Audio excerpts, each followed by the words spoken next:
আমাদের মাঝ থেকে আমাদের এই ছোট্ট সোনার বাংলাদেশ, এই ছোট্ট সোনার বাংলাদেশের 3 বারের প্রধানমন্ত্রী ছিলেন সাবেক। তিনি কখনো শত্রুর সাথে আপোষ করেননি। তাকে অনেক অফার দেওয়া হয়েছিল, সে যদি চাইতো দেশ থেকে অন্য দেশে গিয়ে বিলাসবহুল জীবনযাপন করতে পারত, কিন্তু তার একটাই কথা ছিল, আমি আমার সোনার দেশ বাংলাদেশেই থাকব, সোনার বাংলাদেশের মানুষের সাথেই আমি মিশে থাকব। তিনি স্বৈরাচারের সাথে কোনো আপোষ করেননি।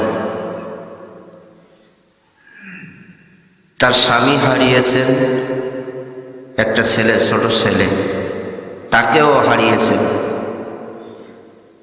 কারাগার পর্যন্ত গিয়েছেন, অসুস্থতার বিছানায় থেকেছেন, তারপরেও কখনো মাথা নত করেননি স্বৈরাচারের কাছে। এই আপোষহীন দেশনেত্রী আমাদের মাঝ থেকে বিদায় নিয়েছেন, যিনি তার জীবন দশায় আলেমদের সোহবাতে বেশিক্ষণ ছিলেন, আলেমদের ভালোবাসতেন। আমি মাঝে একটা ছবি দেখলাম যে একই শাড়িতে বসে আছে, একই টেবিলে কোনো এক বৈঠকে, সেই টেবিলের মধ্যে যারাই ছিল অধিকাংশ মানুষ সবাই আল্লাহ তাআলার ডাকে সাড়া দিয়ে চলে গিয়েছিল। শুধুমাত্র একজনই আপোষহীন দেশনেত্রী বেঁচে ছিল, কিন্তু তিনিও দেশ থেকে যাননি। অসুস্থতার পরেও তিনি দেশেই মৃত্যুবরণ করেছেন। দেশকে ভালোবেসে তিনিও চলে গিয়েছেন। অর্থাৎ এক এক করে আমাদের দেশের রত্নগুলো আমরা হারিয়ে ফেলছি। যিনি আমাদের মাঝ থেকে চলে গিয়েছেন, তার এমন সৌভাগ্য দেখেন, আসলে সম্মান, ইজ্জত টাকা পয়সা দিয়ে পাওয়া যায় না। আমি যাকে ভালোবাসি, আমি যাকে দোয়া করি, এটা আপনি বললেও দোয়া হবে, না বললেও দোয়া হবে, কারণ মানুষের অন্তরের একটি বিষয়। তাকে এত মানুষ ভালোবাসে, দেখেন তিনি মারা গিয়েছেন, তার যে খাটিয়াটি বহন করেছেন, দেশের সব থেকে প্রখ্যাত মুফাসসির আলেমগণ তার খাটিয়াটি বহন করেছেন। আল্লামা মামুনুল হক, আল্লামা মিজানুর রহমান আজহারি সহ তার সন্তান ছিল, সহ আরো আলেমরা, অধিকাংশ আলেম তার জানাজায় অংশগ্রহণ করেছেন। এমন মৃত্যু আসলে সৌভাগ্যের মৃত্যু। অসংখ্য আলেম তার জানাজায় শরীক হয়েছেন, তার খাটিয়াটি বহন করেছেন আলেমেরা, তার কবরে মাটিটাও দিয়েছেন আলেমরা। আল্লাহ তাআলা, আমরা দোয়া করি এর বদৌলতে 3 বারের প্রধানমন্ত্রী ছিলেন, এই 3 বারের প্রধানমন্ত্রী থাকার কারণে দেশ অনেক উন্নয়ন, অনেক ভালো কাজ করেছে। এই সমস্ত বিনিময়ে জাগতিক জীবনে যদি টুকিটাকে জেনে বুঝে গোপনে প্রকাশ্যে যদি কোনো গুনাহ করে ফেলে, আল্লাহ তাআলা যে ভালো কাজগুলো দুনিয়াতে করে গিয়েছেন, সে ভালো কাজগুলো যেন আল্লাহ তাআলা তার বিনিময় তাকে যেন কবরের আযাবটাকে মাফ করে দিয়ে তার কবরটা যেন জান্নাতের উচ্চ মাকাম দান করেন। সবাই আল্লাহুম্মা আমিন। আমার ভাইরা, আমি যে কথা বলতেছিলাম, মানে দোয়া এটি হলো অন্তরের বিষয়। একজন দোয়া চেয়েও দোয়া পায় না, আর একজন দোয়া না চেয়েও, দেশের জনগণ, আফামর জনতা, যে নামাজ নাও পড়ে সেও তার জন্য দোয়া করেছেন। এটা হলো দোয়াটা হলো অন্তরের বিষয়। আর একজন টাকা পয়সা অর্থ সম্পদ দিয়েও আলেমদের দোয়া নিতে পারি নাই, বরং আলেমদেরকে নির্যাতন করে আলেমদের বদদোয়া নিয়ে তিনি চলে গিয়েছেন। এজন্য আমার ভাইয়েরা, দেশ থেকে তিনি চলে গিয়েছেন, দেশে তিনি তার জায়গা হয় নাই। আসলে এটি হলো অন্তরের। এজন্য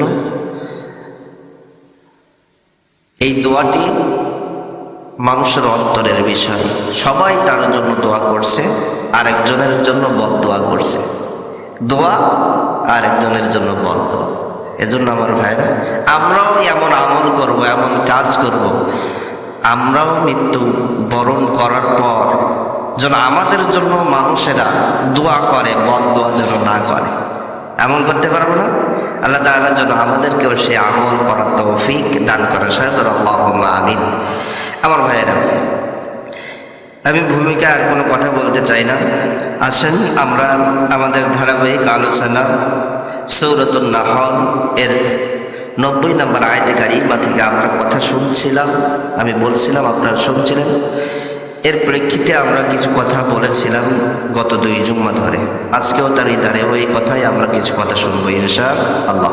সবাই আমার সাথে জবান ছেড়ে মধুর কণ্ঠে আমাদের কণ্ঠটাকে উজাড় করে আমরা সবাই পড়ি, আউযু বিল্লাহি মিনাশ শাইতানির রাজীম, বিসমিল্লাহির রাহমানির রাহিম। ইন্নাল্লাহা ইয়া'মুরু বিল আদলি ওয়াল ইহসান ওয়া ইতা'i যিল কুরবা ওয়া ইয়ানহা আনিল ফাহশাই ওয়াল মুনকারি ওয়াল বাগি ইয়া'iজুকুম লা'আল্লাকুম তাযাক্কারুন।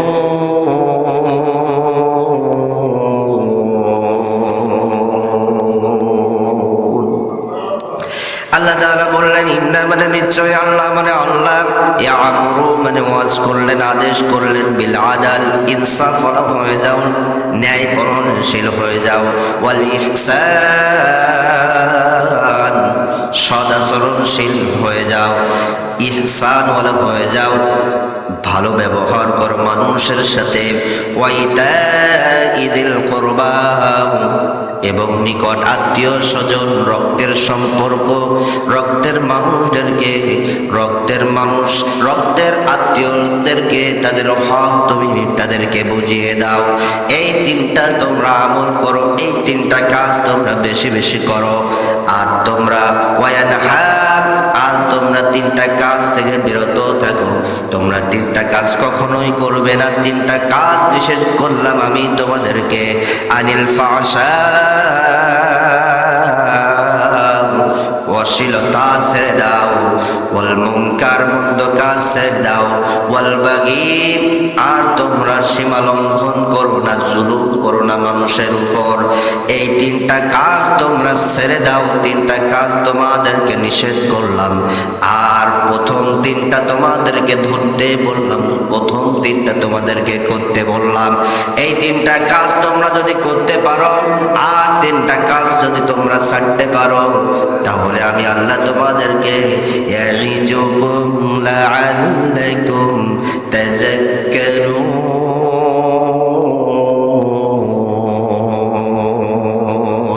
পৃথিবীর মধ্যে শ্রেষ্ঠ মানুষ হিসাবে তোমাদেরকে কবুল করে নেব। সুবহানাল্লাহ।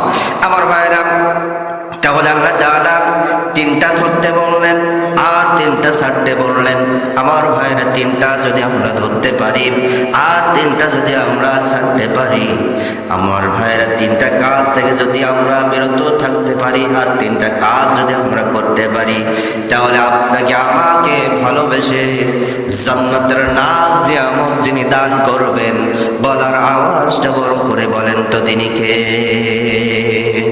আরো জোরে আল্লাহ তাআলা বললেন ইন্না মানে নিশ্চয় আল্লাহ মানে আল্লাহ ইয়ামুরু ওয়াজ করলেন আদেশ করলেন মানুষদেরকে বিল আদাল ইনসাফ ওয়ালা হয়ে যাও ন্যায় পরণশীল হয়ে যাও ন্যায় বিচার মানুষদের মধ্যে করো আমার ভাইরা বিল আদাল ইনসাফ ওয়ালা কেমন ইনসাফ হতে হবে বিগত 2 জুম্মায় আমি আপনাদের সামনে বলেছি এরপর আল্লাহ তাআলা বললেন 2 নাম্বার ওয়াল ইহসান ইহসান ওয়ালা হয়ে যাও সৎ আচরণ করো মানুষদের সাথে ভালো ব্যবহার করো মানুষদেরকে ক্ষমা করে দাও মানুষদেরকে মাফ করে দাও সুবহানাল্লাহ আমার ভাইরা তাহলে আমার ভাইরা 2 নম্বরে আল্লাহ তাআলা 2 নম্বর কাজ করতে বললেন মানুষদেরকে বললেন ইহসান ইহসান ওয়ালা হয়ে যাও মানুষদের সাথে সৎ আচরণ করো আমার ভাইরা এবার আসেন আমরা ইহসান সম্পর্কে কিছু কথা শুনবো ইনশাআল্লাহ আমার ভাইরা ইহসান এর প্রথম অর্থ হলো সৎ আচরণ ভালো আচরণ করা মানুষদের সাথে অন্য কোনো মানুষ অপরাধ করলে ক্ষমা করে দেওয়া কোনো মানুষ পাপ করলে আপনার সাথে কোনো খারাপ আচরণ করলে তাকে মাফ করে দেওয়া ক্ষমা করে দেওয়া সুবহানাল্লাহ আমার ভাইরা এই ভালো আচরণ যদি আমি দুনিয়ার মানুষদের সাথে যদি করতে পারি তাহলে আমার ভাইরা পৃথিবীর মধ্যে সব থেকে আপনাকে আমাকে পৃথিবীর সব অর্জন আমাদের হয়ে যাবে আর যদি আমি মানুষদের সাথে খারাপ ব্যবহার করি আমি মানুষদের কাছে খারাপ মানুষ হিসাবে গ্রহণ পেয়ে যাব কথা বলেন ঠিক কিনা এজন্য আমার ভাইরা ভালো আচরণ দিয়ে পৃথিবীতে সব জয় করা যায় আর আপনি খারাপ ব্যবহার করবেন মানুষদের সাথে মানুষদের ভালোবাসা আপনি পাবেন না আরো মানুষদের আপনি মানুষের আপনাকে ভালোবাসবে না বরঞ্চ আপনাকে অপছন্দ করবে আর আপনি যদি ভালো ব্যবহার করতে পারেন মানুষদের সাথে সুন্দর আচরণ করতে পারেন আপনার আমাকে ওই দুনিয়ার মানুষেরা আল্লাহ তো ভালোবাসবেন দুনিয়ার মানুষেরাও আপনাকে আমাকে ভালোবাসবে বলি না সুবহানাল্লাহ এজন্য পৃথিবীতে ভালো আচরণ দিয়ে সব কিছু অর্জন করা যায় মানুষের ভালোবাসাও পাওয়া যায় আমার ভাইয়েরা রাসূল সাল্লাল্লাহু আলাইহি ওয়াসাল্লাম এর সীমাহীন মহানুভবতা ও অনুপম আদর্শের মুগ্ধ হয়েছিলেন অসংখ্য সাহাবায়ে কেরাম নবী মুহাম্মদুর রাসূলুল্লাহ সাল্লাল্লাহু আলাইহি ওয়াসাল্লাম কোন মানুষদের উপর জুলুম করে ইসলামের উপর নিয়ে আসেননি ইসলামের দলে নিয়ে আসেননি কারোর উপর জোর করে কাউকে ইসলামের পথে নিয়ে আসেননি মুহাম্মদুর রাসূলুল্লাহ সাল্লাল্লাহু আলাইহি ওয়াসাল্লামের ভালো আচরণ দেখে ভালো ব্যবহার দেখে মানুষেরা তার হাতে ইসলাম গ্রহণ করেছিল সুবহানাল্লাহ রাসূল সাল্লাল্লাহু আলাইহি ওয়াসাল্লামের ভালো আচরণ সুন্দর ব্যবহার দেখে তার সদাচরণ দেখে মানুষেরা দলে দলে ইসলামের ছায়াতলে চলে এসেছিল বলি না সুবহানাল্লাহ আমার ভাইরা যেমন একজন সাহাবী হযরত সুমামা ইবনুল উসার এই সুমামা ইবনুল উসার আমার ভাইরা তিনি ছিলেন ইয়ামামার বনি হানাফ গোত্রের প্রধান তিনি প্রধান নেতা ছিলেন আমার ভাইরা এই সুমামা ইবনুল উসাল তিনি কঠিনভাবে ইসলাম বিদ্বেষী ছিলেন রাসূল সাল্লাল্লাহু আলাইহি ওয়াসাল্লামকে কঠিনভাবে ঘৃণা করতেন রাসূলকে কঠিনভাবে তিনি অপছন্দ করতেন আমার ভাইরা কোনো একদিন এই সুমামা ইবনুল উসাল নবীকে হত্যা করার জন্য নবীকে মেরে ফেলার জন্য তিনি ইয়ামামা থেকে তিনি বের হলেন ছদ্মবেশ ধরে বের হলেন নবীকে হত্যা করবে নবীকে মেরে ফেলবে এজন্য মদিনায় তিনি চলে আসলেন আমার ভাইরা মদিনায় আসতে গিয়ে প্রতিমধ্যে নবীদের সাহাবীদের হাতে আমার ভাইরা সুমামা ইবনুল উসাল আমার ভাইরা বন্দী হয়ে গেলেন গ্রেফতার হয়ে গেলেন আমার ভাইরা নবীজির সাহাবেরা সুমামা ইবনুল উসালকে নিয়ে মসজিদে নববীর একটা পিলিয়ারের সাথে একটা কুটির সাথে শক্ত রশি দিয়ে বেঁধে ফেললেন। শক্ত করে কঠিনভাবে আমার ভাইরা শক্ত করে যখন বেঁধে ফেললেন, আমার ভাইরা নবীকে খবর দেওয়া হলো, ইয়া রাসূলুল্লাহ, ইয়া হাবিবাল্লাহ, সুমামা ইবনুল উসালকে আমরা গ্রেফতার করেছি, বন্দী করেছি, আপনি চলে আসেন মসজিদে নববীতে তার পিলিয়ারের খুঁটিতে আমরা বেঁধে রেখেছি শক্ত করে। আমার ভাইরা নবী মুহাম্মদুর রাসূলুল্লাহ সাল্লাল্লাহু আলাইহি সাল্লাম চলে আসলেন। আসার সঙ্গে সঙ্গে সুমামা ইবনুল উসালকে দেখার সঙ্গে সঙ্গে আমার ভাইরা তিনি একটু কষ্ট পেয়ে গেলেন। তাকে এত শক্তভাবে আমার ভাইরা এত টাইট করে বেঁধেছিল, তার শরীরের মধ্যে দাগ পড়ে গিয়েছিল। নবীজি এই দৃশ্য দেখার সঙ্গে সঙ্গে ডাক দিয়ে বললেন, ও আমার সাহাবীরা, তোমরা শোনো, তোমরা শোনো, আল্লাহ তাআলার এই বান্দা সুমামা ইবনুল উসালের রশিটা একটু শল করে দাও, একটু ঢিলা করে দাও। আমার ভাইরা নবীজির কথা শুনে সাহাবায়ে কেরামরা সুমামা ইবনুল উসালের রশিটা একটু ঢিলা করে দিলেন। আমার ভাইরা একটু শল করে দিলেন। আমার ভাইরা এরপর নবী মুহাম্মদুর রাসূলুল্লাহ সাল্লাল্লাহু আলাইহি সাল্লাম দৌড়ে নবীজি ওই মানুষটার কাছে চলে গেলেন, সুমামা ইবনুল উসালের কাছে গেলেন। যাওয়ার সঙ্গে সঙ্গে তিনি বললেন, ও সুমামা ইবনুল উসাল, এখন তোমার কি মনে হয় আমি তোমার সাথে কেমন আচরণ করব, আমি তোমার সাথে কেমন ব্যবহার করব তোমার মনে হয়? সঙ্গে সঙ্গে সুমামা ইবনুল উসাল ডাক দিয়ে বললেন, আমার ভাইরা তিনটা কথা বললেন। আমার ভাইরা সবাই বুঝে থাকলে সুমামা ইবনুল উসাল নবীকে কয়টা কথা বললেন? আরো জোরে বলেন।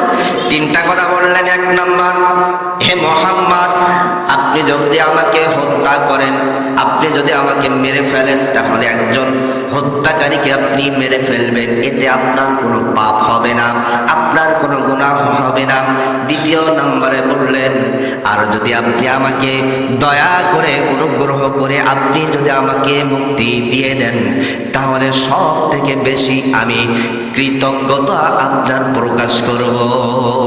সুবহানাল্লাহ, আমি আপনার উপর চিরকৃতজ্ঞতা থাকবো আপনি যদি দয়া করে মায়া করে অনুগ্রহ করে আপনি যদি আমাকে মুক্ত করে দেন।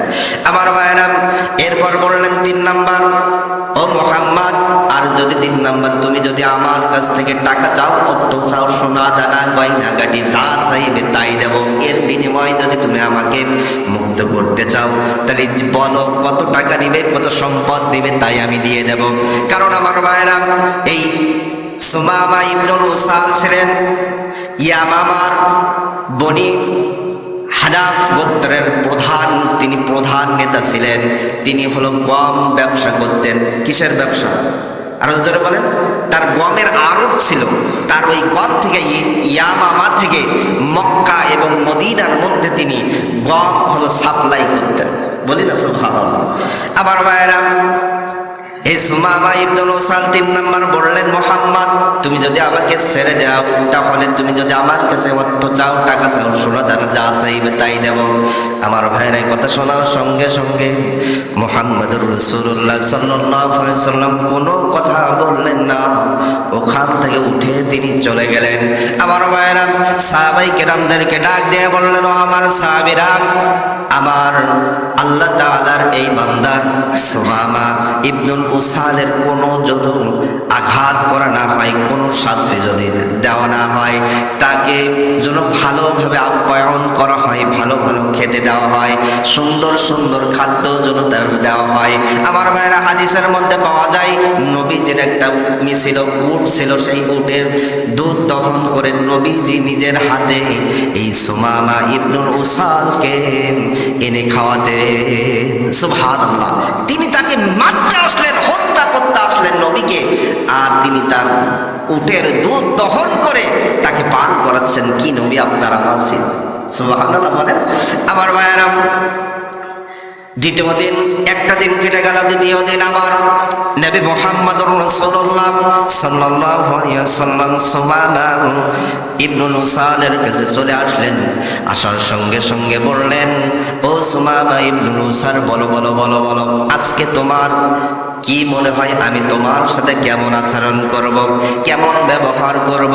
সুমামা ইবনুল উসাল ডাক দিয়ে বললেন, পূর্বে যে কথা, যে তিনটা কথা বলেছিলাম, একই কথা, একই আমার চিন্তা। আপনি যদি আমাকে হত্যা করেন তাহলে একজন খুনি ব্যক্তিকে হত্যা করবেন, আপনার কোনো পাপ হবে না, অন্যায় হবে না। আর দুই নাম্বার, যদি আপনি আমাকে খুন না করে, হত্যা না করে, আপনি যদি আমাকে অনুগ্রহ করে আপনি যদি আমাকে মুক্তি দিয়ে দেন, তাহলে আমি আপনার উপর চিরকৃতজ্ঞতা থাকব। আর তিন নাম্বার, যদি আপনি অর্থ চান, টাকা চান, তার বিনিময়ে যদি আপনি আমাকে মুক্তি দিতে চান, তাহলে যা চাইবেন আমি তাই দিয়ে দেব। একথা শোনার সঙ্গে সঙ্গে তৃতীয় দিন নবীজি আবার উঠে চলে গেলেন।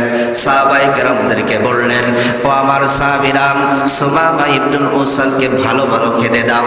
আমার ভাইরা, তৃতীয় দিন আবার হয়ে গেল, নবীজি আবার চলে আসলেন। এসে বললেন, ও সুমামা ইবনুল উসাল, বলো বলো, তুমি আমার কাছ থেকে কেমন আচরণ পেতে চাও? আমার ভাইরা, সঙ্গে সঙ্গে সুমামা ইবনুল উসাল একই কথা বললেন, পূর্বের নাই, ও মুহাম্মদ, তুমি যদি আমাকে হত্যা করো তাহলে তোমার কোনো পাপ হবে না, অন্যায় হবে না, কারণ তুমি একজন খুনি ব্যক্তিকে হত্যা করবে। আর দুই নম্বর, তুমি যদি আমাকে অনুগ্রহ করে, দয়া করে তুমি যদি মুক্তি দিয়ে দাও, আমাকে যদি তুমি ছেড়ে দাও, তাহলে আমি তোমার উপর চিরকৃতজ্ঞতা থাকব। আর তিন নম্বর, তুমি যদি অর্থ চাও, টাকা চাও, যা চাইবে আমি তাই দেব। একথা শোনার সঙ্গে সঙ্গে নবীজি তৃতীয় দিন ওখান থেকে উঠে চলে গেলেন। সাহাবীদেরকে বললেন, ও আমার সাহাবীরা, যাও, জলদি চলে যাও, সুমামা ইবনুল উসালকে তোমরা মুক্তি করে দাও, তাকে রশিটা খুলে দাও। সুবহানাল্লাহ, আরো জোরে বলেন না সুবহানাল্লাহ। আমার ভাইরা, 3 দিন বেঁধে রাখার পর তাকে ভালোভাবে খেতে দিয়েছে। নবীজিকে হত্যা করতে এসেছিল, আর নবীজি তাকে সুন্দরভাবে আপ্যায়ন করেছে, খেতে দিয়েছে। আমার ভাইরা, 3 দিন পর যখন সে মুক্তি পেল, মুক্তি পাওয়ার সঙ্গে সঙ্গে তিনি তার রাজ্য ইয়ামামার তিনি চলে গেলেন না। তিনি ওখান থেকে মুক্তি পেয়ে মসজিদে নববীতে থেকে বের হয়ে মসজিদে নববীর পাশে একটা খেজুর বাগান ছিল।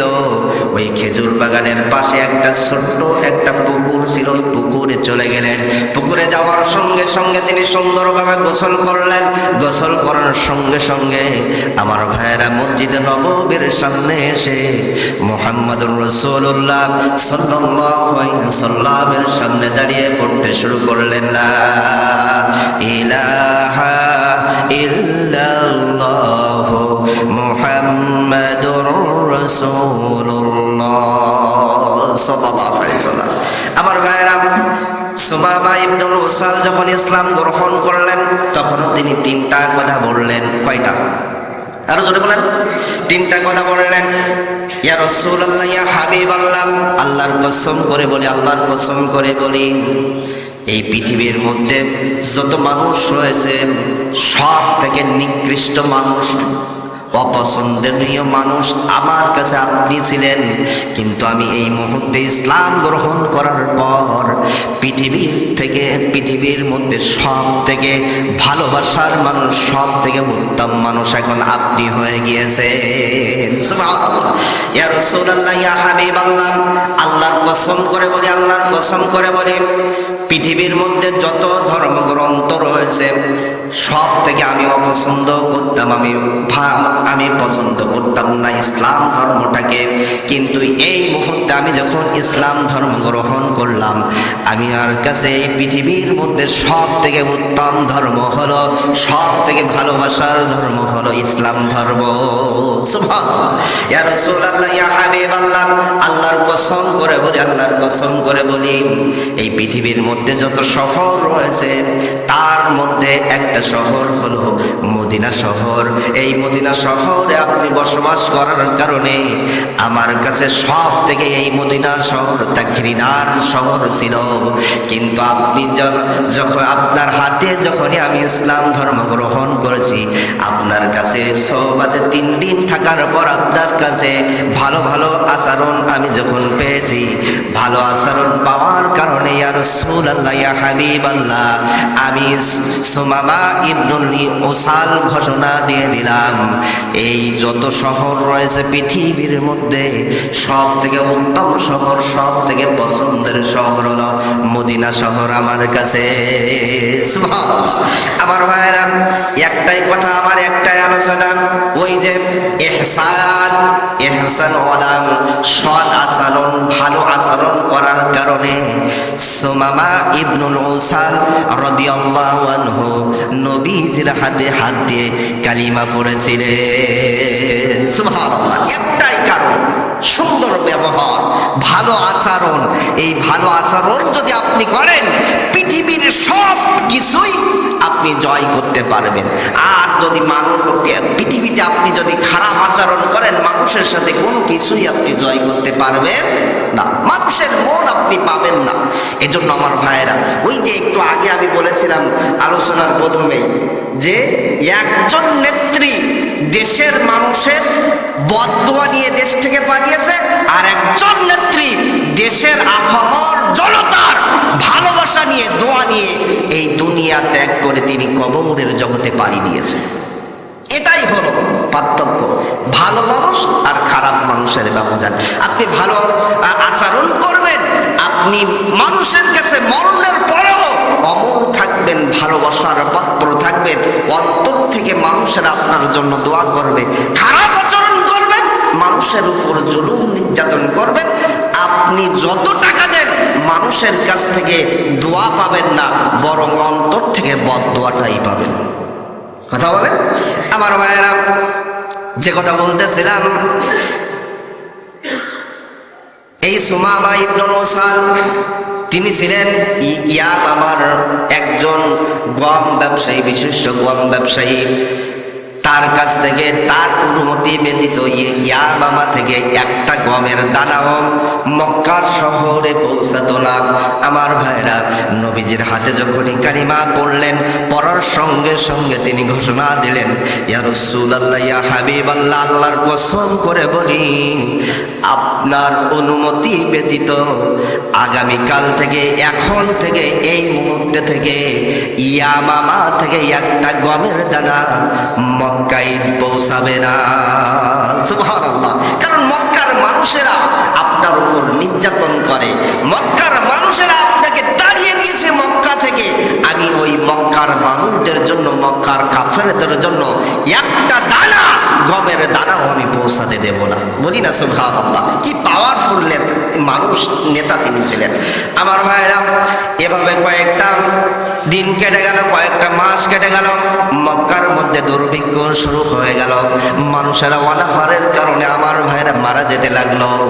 নবীজির কাছে বাধ্য হয়ে মক্কার বড় বড় নেতারা তখন চিঠি লিখতে শুরু করলেন, অথবা আর এক বর্ণনায় পাওয়া যায় মক্কার বড় বড় নেতারা নবীজির কাছে মদিনায় চলে আসলেন, এসে অনুরোধ করলেন, ইয়া রাসূলুল্লাহ ইয়া হাবিবাল্লাহ, আমরা তো আপনার সন্তান, আমরা তো আপনার ভাই, আমরা তো আপনার আত্মীয় সাহাবী সুমামা ইবনুল উসাল সেই ইয়ামামা থেকে যে গম আমাদের জন্য মক্কায় পৌঁছাতো, ওই গমগুলো সব বন্ধ করে দিয়েছে, যার কারণে আমরা না খেয়ে রয়েছি। ইয়া রাসূলুল্লাহ ইয়া হাবিবাল্লাহ, ওগো আল্লাহর রাসূল, আপনি যদি সুমামা ইবনুল উসালকে অনুমতি না দেন, তাহলে একটা গমও মক্কায় পৌঁছাবে না। ইয়া রাসূলুল্লাহ ইয়া হাবিবাল্লাহ, আর যদি মক্কায় ওই গমের দানাগুলো না পৌঁছায়, তাহলে আপনার ভাইরা মরে যাবে, আপনার আত্মীয় স্বজন মারা যাবে, আপনার প্রতিবেশীরা মারা যাবে। ইয়া রাসূলুল্লাহ, ইয়া হাবিবাল্লাহ, এমন কাজ আপনি করবেন না। সঙ্গে সঙ্গে সঙ্গে সঙ্গে নবীজি তো মায়ার নবী ছিলেন, দয়ার নবী ছিলেন, সঙ্গে সঙ্গে সুমামা ইবনুল উসালকে বললেন, ও সুমামা ইবনুল উসাল, যাও যাও যাও, এই মুহূর্তে তুমি ইয়ামামা থেকে মক্কার মধ্যে গম প্রেরণ করো। সুবহানাল্লাহ। আমার ভাইরা, তখন থেকে আবার তিনি গম প্রেরণ করতে শুরু করলেন। এজন্য ভালো ব্যবহার দিয়ে মানুষের মন জয় করতে হবে, খারাপ আচরণ দিয়ে মন জয় করা যাবে না। আল্লাহ তাআলা বললেন, ওয়া আহসিনু ইন্নাল্লাহা ইউহিব্বুল মুহসিনিন। আল্লাহ তাআলা বললেন, তোমরা মানুষের সাথে ইহসান করো, সুন্দর আচরণ করো, সৎ আচরণ করো, ভালো ব্যবহার করো। নিশ্চয়ই আল্লাহ তাআলা ইহসানকারীদেরকে, অর্থাৎ ভালো ব্যবহারকারীদেরকে ভালোবাসেন যিনি, তিনি কে? আল্লাহ তাআলা বললেন, ইন্নাল্লাহা মা'আল্লাযীনা তাকাও ওয়াল্লাযীনা হুম মুহসিনুন। আল্লাহ তাআলা দুই ব্যক্তিদের সাথে রয়েছেন। বুঝে থাকলে বলবেন, আল্লাহ তাআলা কয় ব্যক্তিদের সাথে সব সময় থাকেন? আরো জোরে বলেন। এক নাম্বার হলো তাকওয়াবান, যারা তাকওয়াবান তাদের সাথে থাকেন। আর যারা দুই নাম্বার হলো সৎ আচরণকারী, অর্থাৎ ভালো ব্যবহার করে যারা, তাদের সাথে সব সময় আল্লাহ তাআলা থাকেন। আল্লাহ তাআলা অপর এক জায়গায় বললেন, হাল জাযাউল ইহসানি ইল্লাল ইহসান فبأي آلاء ربكما تكذبان। আল্লাহ তাআলা বললেন, যারা সদাচরণ করে, যারা ভালো কাজ করে, তাদের জন্য আমি আল্লাহ উত্তম জায়গা অর্থাৎ জান্নাত নির্ধারণ করে রেখেছি। সুবহানাল্লাহ। এজন্য আমরা জান্নাত যেতে চাই কিনা? আরো জোরে বলেন। তাহলে ভালো ব্যবহার করে না খারাপ ব্যবহার করে? আরো জোরে বলেন, আরো জোরে বলেন। তাহলে এক নাম্বার, ভালো ব্যবহারের কারণে আপনি মানুষের মন জয় করতে পারবেন, অর্থাৎ ইহসান এর এক নাম্বার অর্থ হলো, আমার ভাইরা, ভালো ব্যবহার, সদাচরণ। ইহসানের দুই নাম্বার অর্থ হলো অনুগ্রহ করা। কি করা? আরো জোরে বলেন। অনুগ্রহ করা, দয়া করা। এক কথাই যদি বলতে হয় আমার ভাইরা, আমি যেহেতু সময় কম সংক্ষেপে বলছি, আপনার জমিতে কোনো একজন শ্রমিক কাজ করেছে 100 টাকার পারিশ্রমে। কয় টাকার বিনিময়ে? আরো জোরে বলেন। 100 টাকার পারিশ্রমে আপনার ওই শ্রমিক সারাদিন কাজ করার পর আপনি তাকে 100 টাকা দিলেন, এটি তার প্রাপ্য অধিকার। কিন্তু আপনি তাকে ভালোবেসে, অনুগ্রহ করে, ইহসান করে 20টা টাকা, 50টি টাকা বেশি দিলেন, এটাই হলো ইহসান। বুঝাতে পারছি? হ্যাঁ। আরো সহজ করে যদি বলতে হয়, আপনি একজন মানুষের জমিতে কাজ করছেন, আপনার কাজের সময় পার হয়ে গিয়েছে, আর 10টা মিনিট অথবা আধা ঘন্টার যদি কাজ করেন, কাজটা শেষ হয়ে যাবে। এখন আপনি যদি কাজটা না করে আপনি চলে আসেন, আপনার পারিশ্রমিক 100 টাকা 100 টাকাই পাবেন। কিন্তু আপনি ভালোবেসে যদি ওই কাজটুকু করে আসেন, এটাই হলো ইহসান, অনুগ্রহ। আপনি দয়া করে কাজটুকু করে এসেছেন। বুঝাতে পারছি? এটাই হলো ইহসান।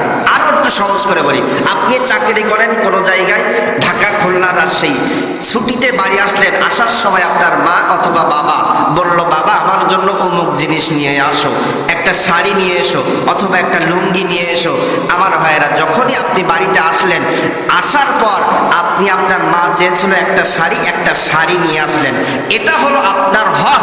আর যখন একটার জায়গায় 2টা নিয়ে আসবেন, এটা হলো ইহসান। আপনি আপনার বাবা মার প্রতি ইহসান করলেন, অনুগ্রহ করলেন, দয়া করলেন। সুবহানাল্লাহ। এরপর ইহসানের 3 নম্বর অর্থ হলো আমার ভাইরা এমনভাবে ইবাদত বন্দেগী করা যে আল্লাহ তাআলাকে যেন আপনি সব সময় দেখতে পাচ্ছেন, অথবা আল্লাহ তাআলা আপনাকে যেন দেখতে পাচ্ছেন। ইহসানের অর্থ বলি না সুবহানাল্লাহ। আবার ভাইরা নবীজির কাছে একদিন জিবরাইল আলাইহিস সালাতু ওয়াস সালাম আসলেন, হামাগুড়িদের সামনে বসলেন। বসার সঙ্গে সঙ্গে বললেন, ইয়া রাসূলুল্লাহ, ইয়া হাবিবাল্লাহ, আপনি বলেন ইহসান কাকে বলে? নবীজি বললেন, ইহসানের মূল অর্থ হলো তুমি যখন আল্লাহ তাআলার ইবাদত করবে, এমন ভাবে ইবাদত করবে যাতে মনে হয় তুমি আল্লাহ তাআলাকে দেখতে পাচ্ছ। আর যদি এটা অন্তরের মধ্যে জাগ্রত না করতে পারো, তাহলে মনে করবে আল্লাহ তাআলা তোমাকে দেখতেছেন। সুবহানাল্লাহ। কারণ সব সময় আল্লাহ তাআলা আমাদের সাথে আছেন কি নাই? আরো জোরে বলেন। আল্লাহ তাআলা বললেন, হুয়া হুয়া ওয়া হুয়া মাআকুম আইনামা কুনতুম ওয়াল্লাহু বিমা তা'মালুনা বাসীর। আল্লাহ তাআলা বললেন, তোমরা যেখানেই থাকো না কেন, তোমাদের সাথে যিনি থাকেন তিনি কে? আরো জোরে বলেন। তোমরা যেখানে থাকো তোমাদের সাথে আল্লাহ থাকে, তোমাদের রব থাকে। আর তোমরা যে কাজটা দুনিয়াতে করো সেই কাজ সব কিছুই দেখতেছেন যিনি। গলার আওয়াজটা বড় করে বলেন তো তিনি কে? আরো জোরে বলেন। এটা হলো ইহসান আমার ভাইরা। তাহলে ইহসান করতে হবে, মানুষদের সাথে ভালো ব্যবহার করে মানুষদের মন জয় করতে হবে। এটা হলো ইহসান। নবীজির ওই যে আল্লাহ তাআলা বললেন 3টা কাজ করতে। 1 নম্বর বিল আদাল, ইনসাফ ওয়ালা হয়ে যেতে হবে। 2 নম্বর ইহসান, ভালো ব্যবহার করতে হবে। 3 নম্বর ওয়াইতাইজিল কুরবা, নিজের রক্তের সম্পর্কের যে আত্মীয় স্বজন রয়েছে তাদের হকটা বুঝিয়ে দিতে হবে আমার ভাইরা। এ সম্পর্কে ইনশাআল্লাহ আগামী জুম্মায় আলোচনা হবে। আল্লাহ তাআলা যেন সেই পর্যন্ত আমাদের তৌফিক দান করেন। আমিন। আখিরু দাওয়ানা আলহামদুলিল্লাহি রাব্বিল আলামিন। আসসালামু আলাইকুম ওয়া